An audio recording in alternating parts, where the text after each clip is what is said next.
Welcome to DIY Design by CCW, DIY Design for the 21st Century. My name is Candy and I'm the host of this channel. Now let's get into this video.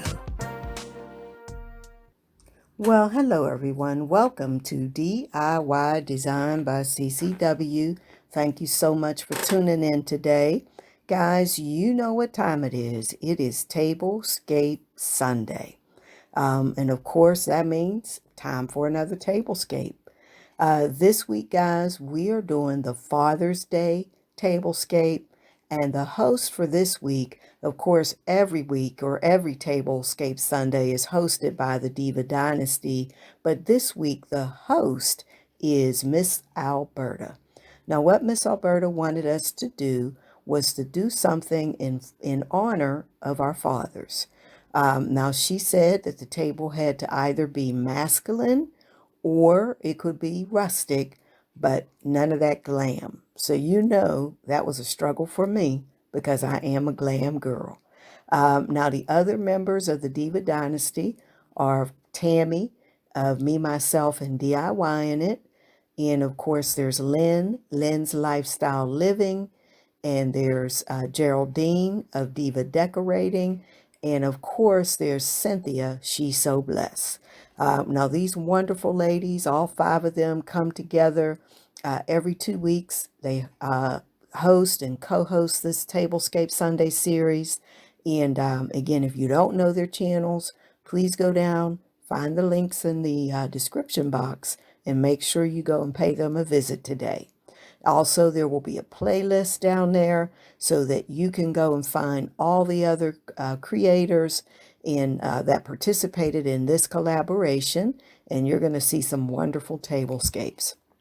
Now, guys, because this was the Father's Day Tablescape, I really wanted to speak briefly to you about my father. I want to dedicate the tablescape to him and to his memory. My dad's name was William, and he was born in Kentucky. He was the second oldest of 7 children. There were 6 boys and 1 girl in his family. And he was a hard-working man. He worked 2 full-time jobs, the majority of his adult life. He was a landscaper by trade, one of the best I've ever seen. He was a good man. He was a good father. He was a grandfather, and he lived to be a great-grandfather. Now, he left this world not too long ago, actually, but and I miss him, but I want to dedicate this tablescape to him. I did the tablescape in black and gold, and I tried to stay as rustic and no glam as I could. But I chose black and gold because my dad was also a sports fanatic, and his favorite team was the Pittsburgh Steelers. So I wanted to go with black and gold, black and yellow, black and yellow is what I went with, actually. But anyway, I miss you, Daddy, and it's not quite Father's Day yet, but I'm still want to tell you Happy Father's Day in heaven. And now I'm going to stop talking, let you look at my tablescape, and I'll come back at the end and just say a couple words. Thank you.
All right, everyone. Thank you so much for watching. And if you're still with me to this point, I really, really thank you. I thank you for the support you've given this channel. Again, please make sure that you go down and find the links for the ladies of Diva Dynasty. Visit them today. Make sure that you tell them Candy sent you. And if you haven't subscribed to this channel, I hope that you'll do that today. I really would love to have you be a part of this family. And again, you know, I do all sorts of DIYs, tablescapes galore, home decor, home repair, home remodeling, you name it. But anyway, love to have you. And I thank you so much for watching. And listen, if you still have your father or your parents, period, appreciate them because you're blessed. Have a wonderful day. And again, I thank you so much for watching, and I hope to see you in the next video. Bye-bye.